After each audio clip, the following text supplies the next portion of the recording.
I'm the middle sibling of 3. I have 2 brothers. They both grew up as scouts. My older brother made it to Eagle Scout. My little brother quit some time in Boy Scouts. But for whatever reason, my parents never forced me to become a scout when I was a kid. Which is weird, because I remember always being really jealous of my older brother Scott when my mom would bring me along to the Pinewood Derby contests and celebrations and such. But the thing that I was always the most jealous that I missed out on were the campouts. When the troops would go out into the wilderness and camp out for a whole weekend. I went along for the drive once or twice, and I saw them all setting up, doing campfires and such, but being younger and also not part of the troop, I don't think I was allowed to stay. So I'd go home with my parents. My jealousy of these campouts was mainly towards my older brother because I was growing up watching him prepare for these camping trips. Before every trip, he'd be given a tent to take home and practice setting up in the backyard. Even though I was only like 7 or 8, I remember so clearly how eager I was when I hatched the idea to do a little backyard camping. Basically, we set up the tent in the backyard and sleep in it overnight. To my little mind, that was the most exciting idea ever. Also, our backyard wasn't really a traditional backyard. Our childhood house was in a very spacious neighborhood where yards just kind of all meshed together, and there weren't many fences, more so large patches of trees and brush separating yards, which added to the camping feel. Our backyard was also huge, and we had a fire pit, so our parents played along and set up the fire pit in our backyard for us so we could get the full camping experience. My little brother roasted marshmallows with us too. But our parents weren't going to let him sleep in the tent. He was only like 4 at the time, and it wasn't a good idea. And no, he wasn't a scout yet, obviously. He was 4. After it got a little late, our parents brought him in and told us it was time to start getting ready for sleep. At this time in my life, the Game Boy SP was the handheld console. So after getting into our sleeping bags, Scott and I whipped out our Game Boys and played our respective games.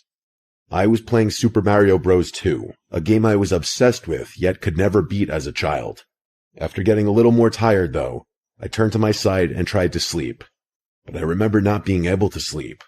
Like, I was tired, but restless. Maybe because I'd never slept in a sleeping bag before, and quite frankly, it wasn't comfortable. A lot of time passed, and I mean a lot, before I finally nodded off. And then, I woke up probably confused about where I was at first. Not recognizing my surroundings. I remember looking around the dark tent, and then noticing something. Scott was gone. His sleeping bag was empty. The tent zipper was closed, though. He must have went inside because he couldn't sleep. I was suddenly too scared to be in the tent alone, so I got up and unzipped the tent. But before crawling out, I did a little innocent peek outside simply because I was too scared to run out through the backyard without checking if the coast was clear. But it was not. I saw someone sitting by the fire pit in the darkness. It wasn't Scott. It was a grown man. He was facing the tent, and surely he had to have seen me. I gasped and zipped the tent back up and crawled back into my sleeping bag, as if that piece of cloth was any form of protection. I stayed completely still inside my sleeping bag. The tent was almost completely dark, just a faint gray from the moonlight coming through the fabric. I don't know what was going through my mind at that point. But I do know that I wanted to call out Dad, just hoping that it was my dad. But I knew it wasn't. I got a look at the man, even just briefly. And if it were my dad, he'd have acknowledged me poking my head out of the tent. And that's when I heard the chair by the fire pit shift. I was shitting bricks, hoping the man didn't get up. And if he did, that he wasn't coming towards the tent. But I could see a shadow now on the other side of the tent, blocking some of the moonlight. He was right outside. Somehow, I thought if I didn't move, maybe he would think the tent was empty. Then I heard the zipper, very slowly dragging downward. It only moved a few inches. The opening was small, but it was enough. I couldn't help it. I turned my head just slightly. There's a small gap at the bottom of most tents where the zipper night.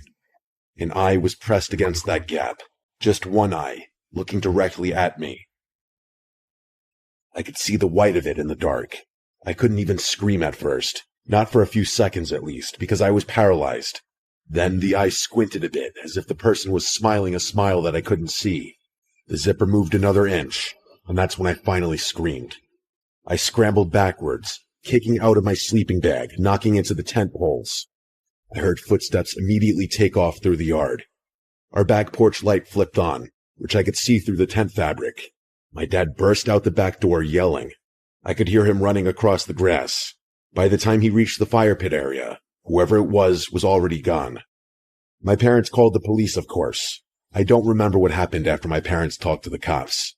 I know I went to my parents' room with my mom, and eventually the police did their thing, likely searching the immediate area. It was an absolute nightmare. I slept in my parents' bed that night. I was emotionally scarred for a while. Just as things might have been going back to normal, I think it was a few weeks to a month later. This part is what really hammers the nail in the coffin for this experience being something I can never forget. I went to Catholic school, and during lunch we'd have a short recess in the schoolyard, which was all concrete. The far end of the schoolyard was fenced off and looked towards the street. We were playing some game, maybe red light, green light or something. This part I genuinely don't remember. All I know is I had to run to the fence to be considered safe from whatever the threat in the game was. And while I was on the fence, next to some other kids, mind you, a man says, "Hey," from the other side of the fence. I turn, and it's a man asking me for directions to some place I don't even remember. I said I don't know. We weren't even supposed to talk to strangers outside of the schoolyard. Then he said, "Your name's Chris, right?" And that moment is implanted in my brain. His voice, the look on his face, and my heart dropping. I said no, lying to him. He then smiled and said, "You don't remember me, do you?"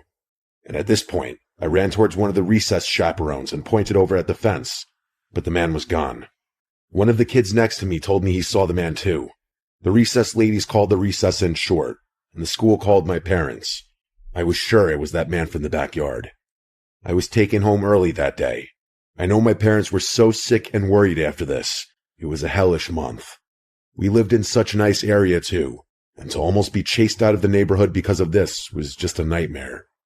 After months of me being under tight supervision from my parents, things went back to normal.